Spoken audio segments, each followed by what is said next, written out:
Good morning and welcome to the second day of the American Gem Trade Association's Dynamic Seminar Series, sponsored by the American Gem Society. Rodney Rahmani heads a third-generation family business that is the most direct source for rare, precious gemstones and stunning handmade jewels. Rodney graduated from New York University's prestigious Stern School of Business with a degree in marketing and history of art before joining the family business.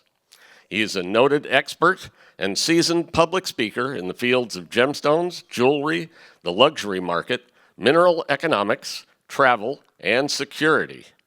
Rodney has lectured in front of a wide range of audiences, from Singapore's UBS Bank's High Net Worth Division to the United Nations Women's Council. He is an avid traveler who has been to almost 100 countries and many gemstone mining sites. Rodney has won many awards on different continents for his gemstones and jewelry designs, including 5 AGTA Spectrum and Cutting Edge Awards. Please give a warm welcome to Rodney Rahmani. Thank you so much, Gary. Hello. I really appreciate it.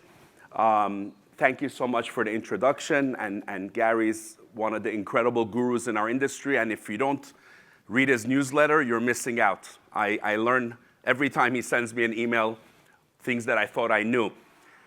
So, a little bit unusual topic, and I want to tell you a little bit about myself. So, I'm a third-generation gemstone merchant, and to be truthful, my grandfather, God rest his soul, is probably turning in his grave because he's saying, wait a minute, Rodney, you're standing in front of a group of industry people, some of them your competitors maybe, and you're going to teach them how to expand their business so they can compete with you and you'll be out of business. But I sincerely believe this is an industry that's like a family, and I've always felt since I'm born that the more you can help others, the more the good karma returns to you.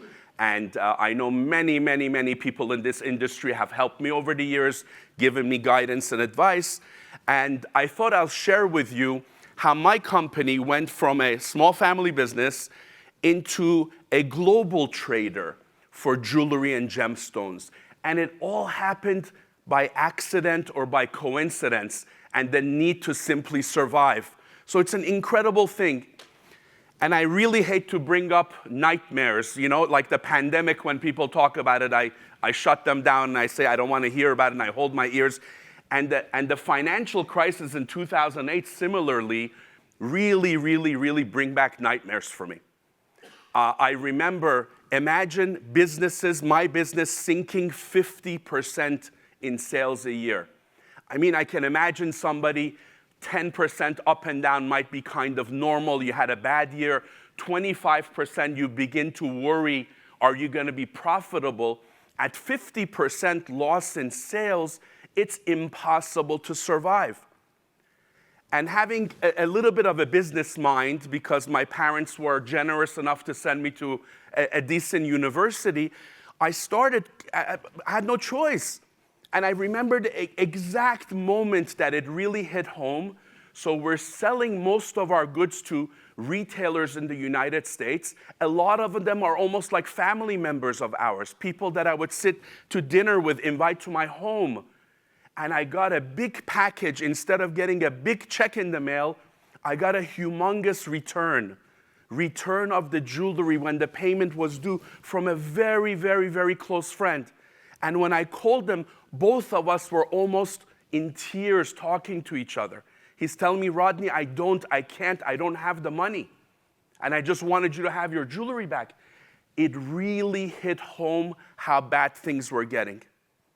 And I started researching and reading, and I still remember the very day. I'm a geek and I read a lot of newspapers back then. Now it's online. And I read a very interesting article that told me, hey, TD Bank in Canada is zero affected by the housing crisis. And I'm sitting there saying, this is a global meltdown. What do you mean? The zero affected by the housing crisis? Yes, because they have cash reserves that are very different than the American banks, blah. And I said, wait a minute. There are people in this world who have not been affected at all by this crisis. And I gotta get to them because I need to survive. I want the fourth generation to come into this business. So I started researching and researching and researching. Any guesses in the audience? What were the countries that were least affected by the housing crisis, by this financial meltdown? Any guesses? So we talked about TD Bank, which is Toronto Deposit, I think it stands for. It's a Canadian bank. Because of their cash reserves, and they're much more strict with how much the banks can lend out, they were literally zero affected by it. Any other guesses? I'm very curious. What other countries were practically zero affected? Take some guesses. New Zealand, I wouldn't say in the top 5 or 6, but it's a great guess. It's probably in the top 10. We do a lot of business there, believe it or not. Guess. The UK, no. Believe it or not, China was, I love China. Unless you go to China like I do, I don't know how many times I've been there, 40 times. China cannot have a meltdown if the government says you're not having a meltdown. Okay? This is the beauty of communism. You know, I tell you if you're having a meltdown. Basically, China started, we call it a stimulus and such, and they started telling people you can't go out of business. No, you're going to stay there, and we're going to make sure you're in business, and we're going to prop you up, and we're going to give you money. There are industries that they said we're going to buy from you. Buy from you. The government's going to buy from you so you guys stay in business. Things that we can't really do in America when you have a free market, right? When someone's going out of business, they're going out of business. The government, unless you're too big to fail and it's a car company or an airline, China was least affected of any country in the world. And the gentleman said New Zealand. Any other guesses? Dubai. I wouldn't say it's in the top 10, but go ahead. Any other guesses? Believe it or not, Australia, because 80% of what they mine and their industries are sold to China. So if China has no meltdown, Australia really doesn't have a meltdown. Right? So I started, how am I going to get to these markets? We had a couple of clients here and there in Canada and such. I knew zero about China, but it is unbelievable. I mean, we all like to think we're networkers, but the way my father brought me, I get I talk too much. My mom says, my wife says, everybody says. But I get that from my dad. You can't be around my dad more than a minute or two before he knows your entire life history and he tells you his. And it's unbelievable. We like to think we're all networkers, but it's in my blood. You cannot take an elevator ride with me at the Tucson show without me giving you a business card, taking one of yours. Out of curiosity, I'm not even trying to sell you anything or buy. Where are you from? What's going on? What do you do here? What brings you to this crazy show? And I cannot stress how important this has been in our family in order to be able to expand. And I'll give you some examples, and I hope my grandfather's not listening. I've had true stories. I've been on flights in the islands of Hawaii from one island to the other. It's a half-hour flight. The lady sitting next to me, at the end of the half hour, very distinguished lady, and talking and back and forth, not only invited me to her home to be with her husband and her and not be in a hotel, 3 years later, they invested and wanted to invest with me and started a gemstone project or something like that. We became so close. Over a half-hour airplane ride, right? I've already had 2 people, forgive me, I'm a pushy New Yorker, but I've had 2 people that I've met in the elevator, that just at the Leo Kent Hotel, if you want to visit me, right around the corner, that already are texting me, asking me about my product. I cannot stress how important this has been for my family, because once you go through what we used to call a Rolodex, now our phones, and you say, who do I know in Canada?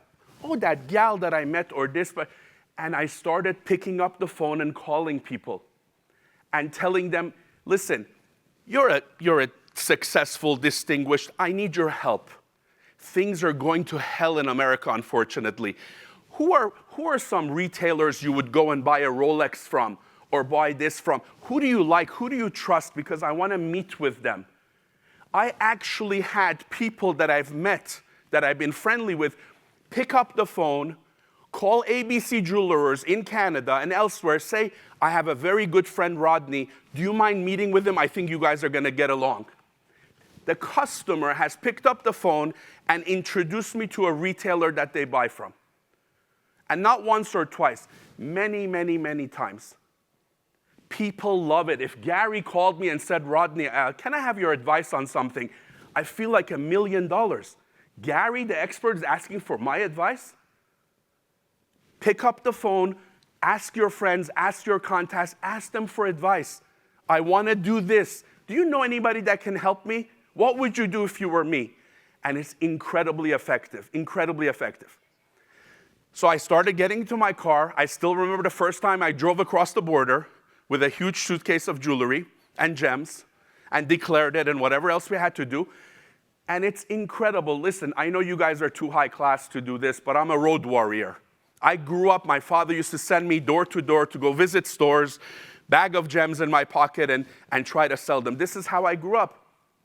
But it is unbelievable when you go to foreign countries how receptive they are, right? Because now you're not just one of 250 salespeople that have visited it this year. And we would think that, how it's difficult, they don't know, Rodney, you show up, buy from me. But one of the techniques we've used that's been extremely effective is that when I see a store or an entity or a boutique or anyone who's capable of selling high-end jewelry, our average pieces might be $20,000, $30,000, $40,000, $50,000 wholesale. So it's a high-end product. I say, listen, I know it seems a bit risky, right? A unheated 10-carat Tanzanian sapphire that changes color might not be your cup of tea or something you yet understand. But how about I bring a truckload of it and bring my staff? How about we have an event together? How much does an event cost? $1,000, $2,000 to get some champagne, some food? Let me bring my product. Tell me how you want to mark it up, whatever you'd like to do. And this has been one of the most effective things you can imagine. Even if you sell not so much, it becomes an introduction, an entree. Not only the retailer or the entity you're selling to, not only they start taking you seriously and loving you, the customers begin to say, wow, this guy Rodney is interesting. He has interesting product. And you wouldn't believe how many phone calls we get after events. Rodney, you know that woman you met last month? She really wants to see some of your sapphire rings. Can you send a few over? So we started doing events all over the world, trunk shows you might call them. You have to find out what you're good at. What's your best foot forward? If you're a good speaker or you have interesting knowledge, you might set up events in a store just teaching people about gems. If your product is very unique, ask them to have a few hours where you can lay it out in their store and they can ask some of their top clients to come in just to look at it. No obligation. What could go wrong?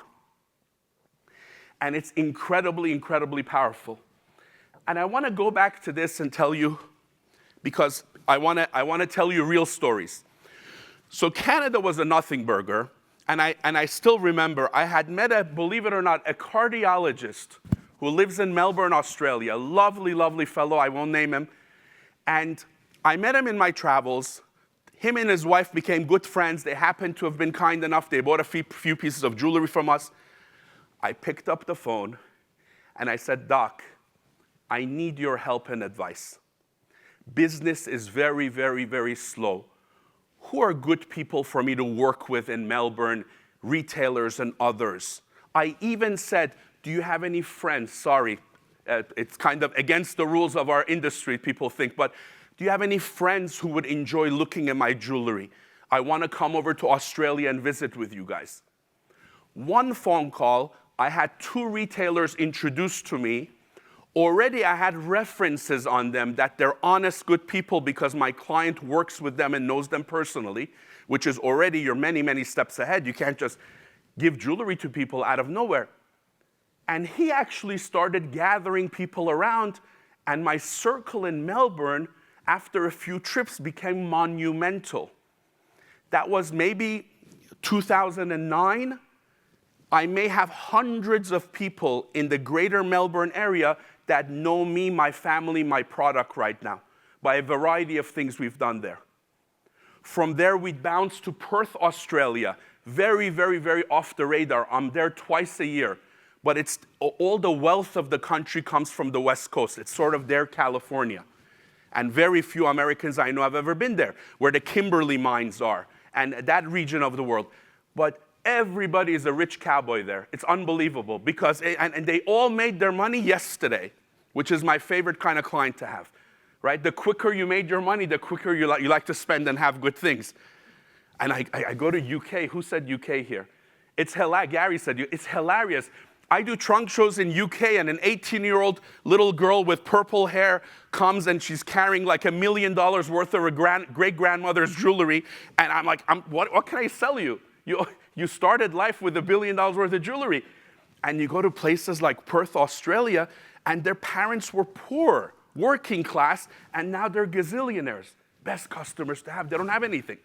You can sell them everything and anything, and they're so happy to have it. I happen to get along with Aussies very well. So I'm just trying to show you how the networking works and how we're able to break down these borders and go over there. China, and it's unbelievable how transparent I'm going to be, but it was the most difficult market for us to break into. I want to say that we are the only American company, and we're certainly not the biggest at all. We're still a small family business. We are the only ones that get up and go to mainland China and sell jewelry and do events and come out completely legally. Think about that for a second. It took me approximately 3 years to learn the system, get approvals, get the contacts, because you need a lot of friends to get the wheels greased up there and everything working. And how did that work? I happen to be a big traveler. I have a very, very significant client in Singapore. I go there, again, a couple of times a year.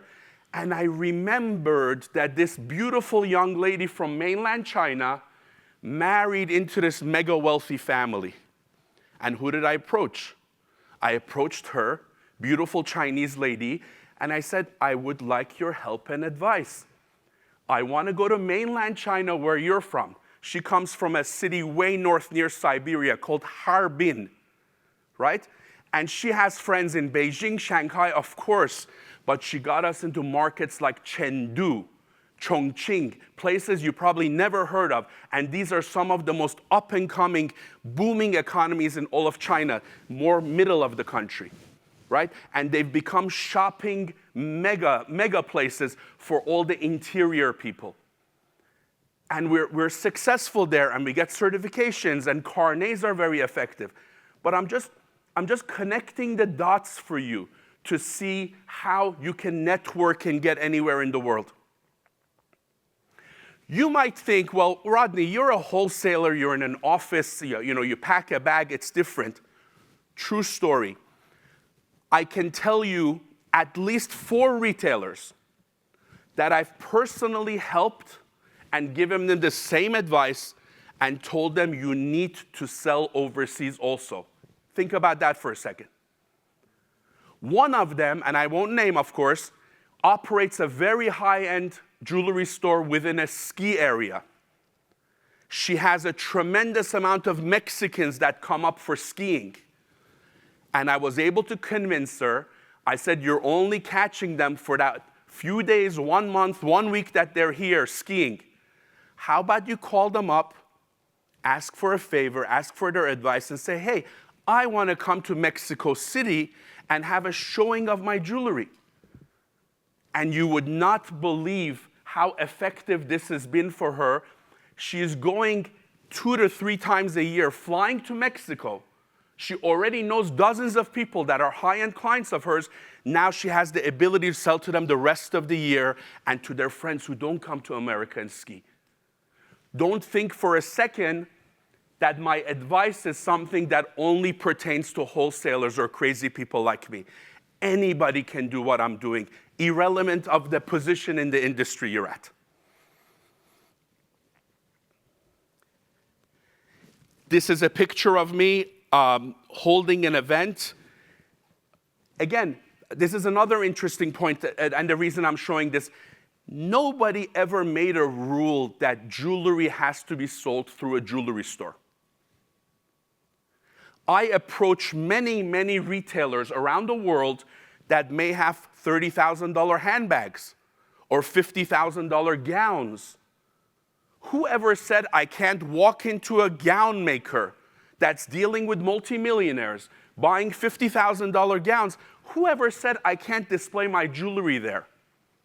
And you'd be surprised how it cuts through the noise and how receptive they are. Because now they call their clients and say, this crazy Rodney jewelry, and they're, jewelry? You never call me about jewelry. And all their clients start flocking in. And it becomes beautiful to play off the dresses, to play off the handbags, or whatever else they're selling. And if you know what you're doing, and if you understand business, this is free money for a retailer or for any entity that wants to work with us and expand. They have no investment, very little costs. I have airplane costs, hotel costs. But if you keep at it 100%, you'll get some traction. And we have trunk shows that sell tremendous, tremendous amounts now. Don't ever discount that. Now, based on what I've told you or what you think, what are some of the advantages of selling outside the United States? Give me ideas. If you're willing to believe Rodney, and he's not as crazy as he sounds, what are some of the advantages do you think you would have selling outside? Whatever you do in life, doesn't matter. I assume you're in the gemstone industry or you enjoy them at least. What would be some of the advantages if you were able to sell overseas? Any guesses or opinions? Yes, sir.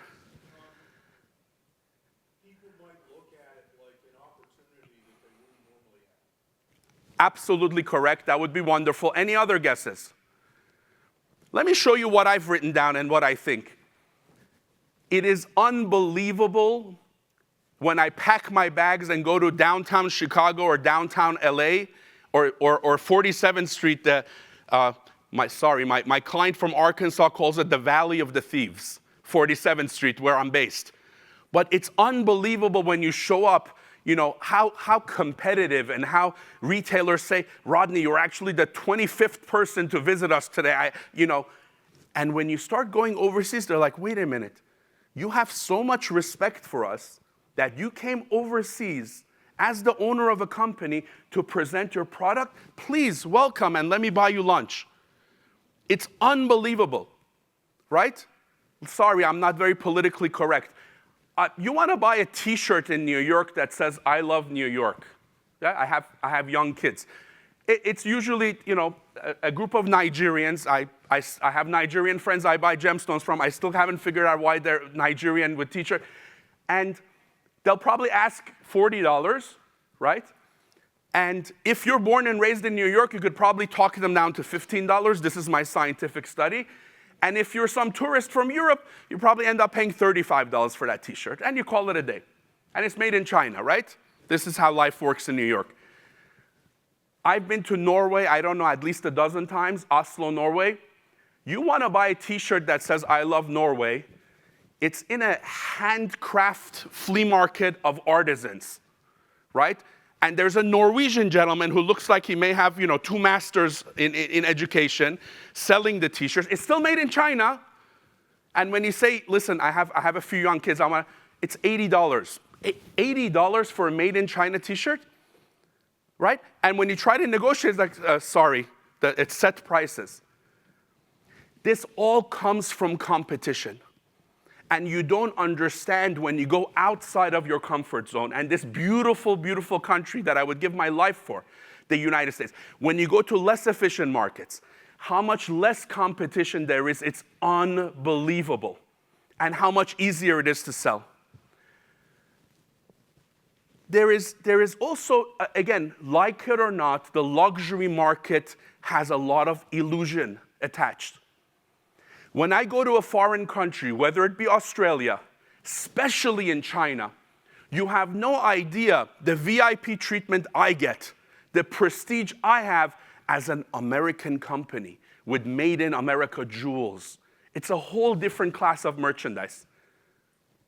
Because what they're looking at is lower end, lower craftsmanship, things made in China, and now you have a very important designer, prestigious company that's come into our store and presenting its product. It's an incredible, incredible prestige you have that you don't realize because most of us are selling US to US. Your name and the Made in America product, and in general, having an American-based company, which is looked at as being very ethical with our court systems and rules and such, AGTA being the perfect example of the wonderful rules and ethics that they have, their members. It's very prestigious when you go overseas and present that. This is gonna, hopefully, they won't send the hitman after me. And I love my retailers. Without my US retailers, which are still 50% of our sales in the world, without them, I would be nowhere. But listen, they're all spoiled. We've spoiled them. So very few of them sit down and say, hey, Rodney, of course I'll take these and here's the check. The retail market, America in general, I don't know who invented this, some genius. Everything is on credit, right? The other day I wanted to go, literally, I went to buy a car, and I wanted to write a check and buy a car. And they said, well, if you do financing with us, we can actually take the first 2 payments off, which is $1,500 total. I said, well, wasn't it cheaper for me to? No. It'll be cheaper for you to finance it. And they convinced me to finance a car. This is America, credit card, not cash, right? And when you deal with wonderful retailers, and I'm honored to have them, generally there are payment terms involved, right? Generally. And you'd be surprised overseas, there's much less expectation from them to take payment terms. And their economy and their business model is not geared towards that. I'll tell you a crazy true story. Happened maybe 2 years ago. I bought all these colored gemstones and cut them, et cetera, overseas. Before I come home, I rang up and I got a very, very important appointment in Hong Kong with a very massive, impressive retailer that we've known for years. And I said, instead of going home first, I'm in Asia anyway, why don't I go visit them, blah, blah, blah, blah, blah, and took hundreds and hundreds of stones with me to buy. True story. As he's buying and says this and we negotiated, and he has a relatively significant amount, I said, his name is John. I said, John, the buyer for this massive, do you mind? I need to get home, put these into the computer and do all my things. If you don't mind, send me the money in 7 days. Not now, because I need time for this to, otherwise it's gonna mess up my accounting. He said, Rodney, our computer system doesn't work that way. If you're giving me the stones now, it goes into our computer, and tomorrow the money is released and sent to you. I offered them 7 days, and I said, please, it's messy. He said, I can't. This is a true story. Their system is based to send out money right away. Now imagine the power of that. Even if you're making 10% on a color stone, the power that cash is on cash and you can get on your way rather than waiting and waiting and waiting. Don't ever discount that. For me, if you were to tell me the most unbelievable overarching reason and the power that overseas gave us is this last reason. Our ability to sell different products, different qualities, because now I'm dealing with different cultures, different tastes, etc. Right? So now I'm moving and I'm selling very, very large, lower quality color stones, what my dad and grandfather would refer to as very bluffy. So 50 carat emerald, that's $1,000 a carat. Take a guess, what kind of markets I can sell this kind of product to? Take a guess. I'll introduce you to my clients. Dubai is one of them. We've never in history of 3 generations had clients that buy this kind of material. India is another one. I would say Indonesia is our 3rd market that we sell this kind of product to, right? For the first time in my family's business, I'm able to sell low K something color diamonds that are flawless. Which American market buys a 10 carat diamond that's super low color, super high clarity? There's no balance to that. Any guesses? Which markets? India doesn't mind it being dirty also. They love just the big look, in my experience, no offense. Again, I never said I'm politically correct. We're talking business. Asians have this superstition almost that flaws and such are bad and bad luck, and clean is a better stone to have. So if they don't have money for a deflawless, they rather have a flawless diamond with very, very, very low color. So look at the power I have if I have the ability to now sell different product that I didn't have. Right?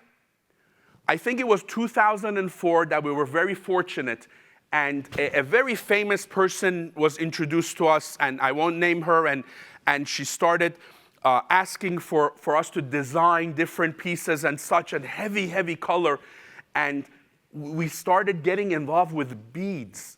Gorgeous emerald, ruby, sapphire beads. And I'm talking top quality stuff that are unheated Burmese, that are Colombian, that are very, very high quality, not typical quality.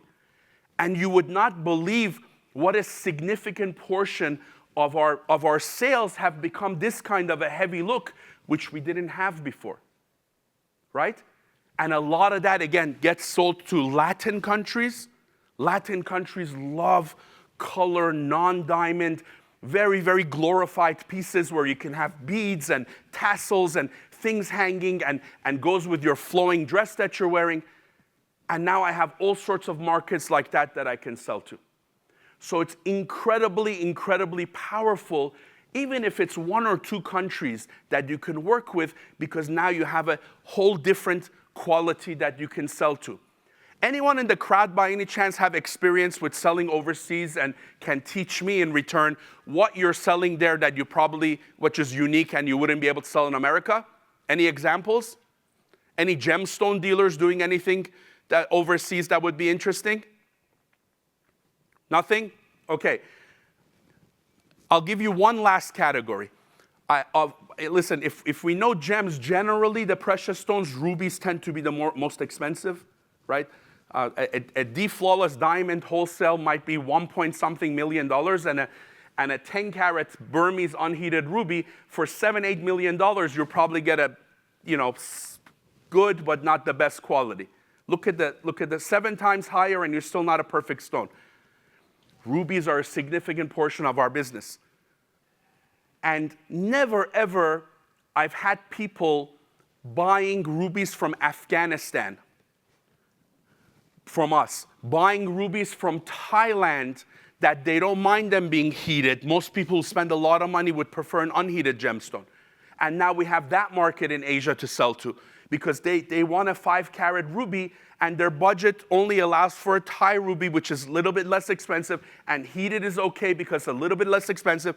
And all that put together, again, gives us our biggest selling stone now has a whole new category.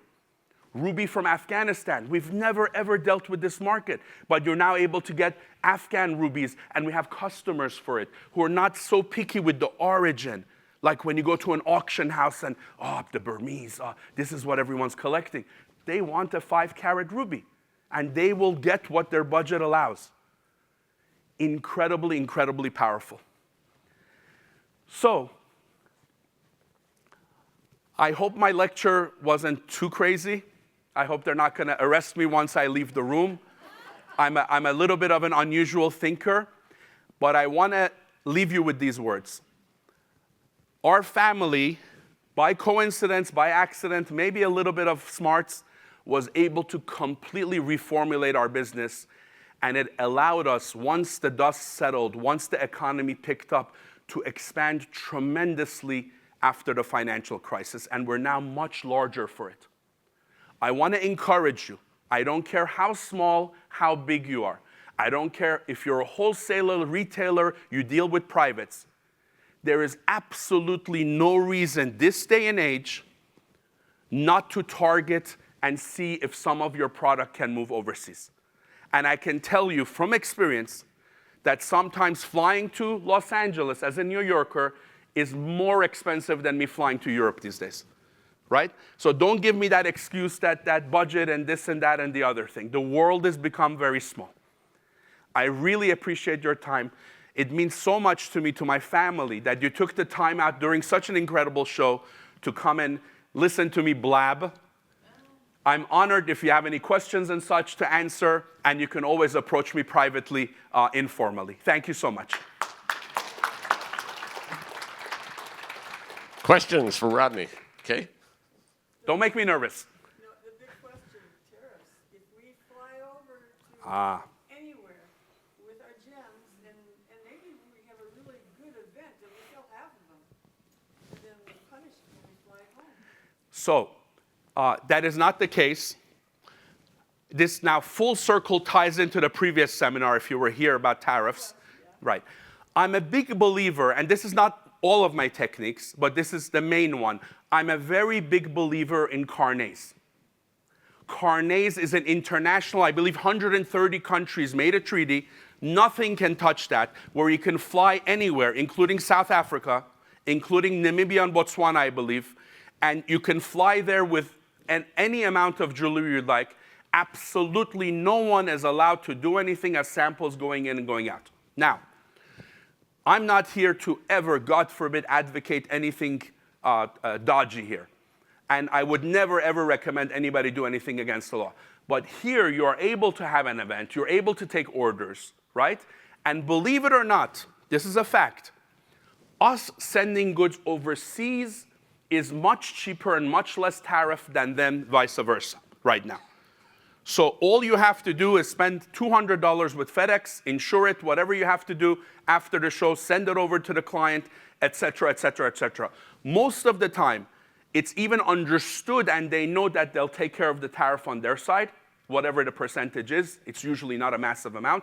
Europe is the big problem. It was at 23% forever. I had a very big problem in Europe selling jewelry for that reason, right? And many of them, and I don't mind saying this on camera because I'm absolutely in the clear for it, many of them come and buy jewelry when they're in New York on the table, or they pick it up there. And legally, I'm absolutely nothing to do with what they do with it after that. So you'd be surprised. Get the event going, get the thing going, get the meetings going, and the rest will happen by themselves. Australia has a law that very few people are aware. A retailer taught me that things that are made in America have an extremely low tariff on it, specifically for America, and no one knows this. So as long as you write a letter that this is American product, landing in Australia gets you something like a 5%. That hasn't changed. Any questions? More questions for Rodney. Thank you very much, ladies and gentlemen, and I'll continue informally if you'd like to speak to me.